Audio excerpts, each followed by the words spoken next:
अमरावतीच्या खासदार नवनीत राणा ह्या कायम चर्चेत असणारं नाव.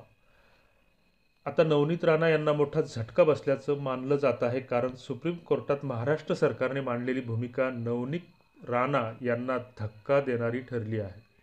त्यामुळे आगामी लोकसभा निवडणुकीत नवनीत राणा लोकसभा लढू शकतील का, असा प्रश्न आता या निमित्ताने निर्माण झाला आहे.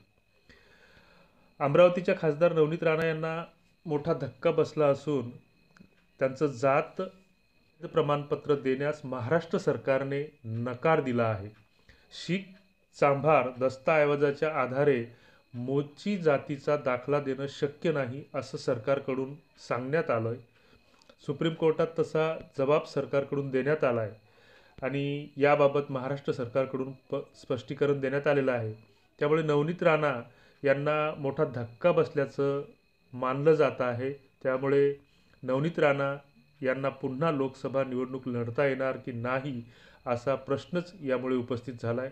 कोर्टात सुनावणी पार पडत आहे. नवनीत राणा यांच्या जात प्रमाणपत्रावर आज देखील सुप्रीम कोर्टामध्ये सुनावणी झाली आणि कोर्टाने दोन्ही बाजूने युक्तिवाद ऐकून घेतल्यानंतर आता निकाल राखून ठेवलेला आहे. या प्रकरणी आता 2 आठवड्यात निकाल येण्याची शक्यता आहे. पण राज्य सरकारने आज सुनावणीच्या वेळी दिलेल्या स्पष्टीकरणामुळे नवनीत राणा यांना मोठा धक्का बसल्याचं मानलं जात आहे. नवनीत राणा यांच्या वडिलांच्या शाळेच्या दाखल्यावरती शीख समाजाचे आहेत, मागासवर्गीय नाहीत. याआधी मुंबई हायकोर्टाने नवनीत राणा यांचं जात प्रमाणपत्र रद्द केलं होतं. तसेच नवनीत राणा यांना वैध जात प्रमाणपत्र देण्यास सरकारने नकार दिला आहे.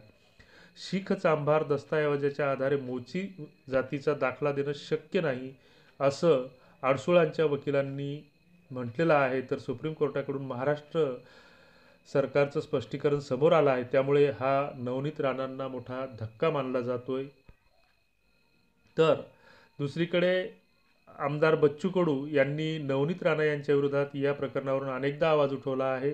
त्यांनी या प्रकरणावर प्रतिक्रिया देताना सांगितलं की खरं तर खरे अनुसूचित जातीचे लोक आहेत, त्यांच्या आरक्षणात अशा प्रकारे घुसखोरी होणं, मग ते कुणीही असो, नवनीत राणा असो की इतर कुणी असो, खऱ्या जातीला त्या आरक्षणापासून दूर ठेवणं आणि त्यांच्यावर अन्याय होणं हे माणुसकीला शोभणारं नाही. मी त्यांच्या विरोधात आहे. जी खरी मागासवर्ग जात आहे त्यांना हा धोका आहे, अशी प्रतिक्रिया बच्चू कडू यांनी नवनीत राणांच्या या घटनेबाबत बोलताना दिली. आता नेमकं या वादाचं काय होतं हे आता येणाऱ्या काही दिवसामध्ये समजणार आहे. महाराष्ट्रामध्ये उच्चवर्णीय लोक असे जातीचे दाखले घेऊन मागासवर्गीय जागा बळकावण्याचा अनेक वेळा प्रयत्न होतो. इतके दिवस न्यायालयाने निर्णय राखून का ठेवला, असे निर्णय न्यायालयात तातडीने का घेतले जात नाहीत, याबाबतही जनमानसात नवल व्यक्त केलं जात आहे. आणि आता लोक जातच चोरायला लागलेले आहेत, अशी टीकाही बच्चू कडू यांनी याबाबत केलेली आहे.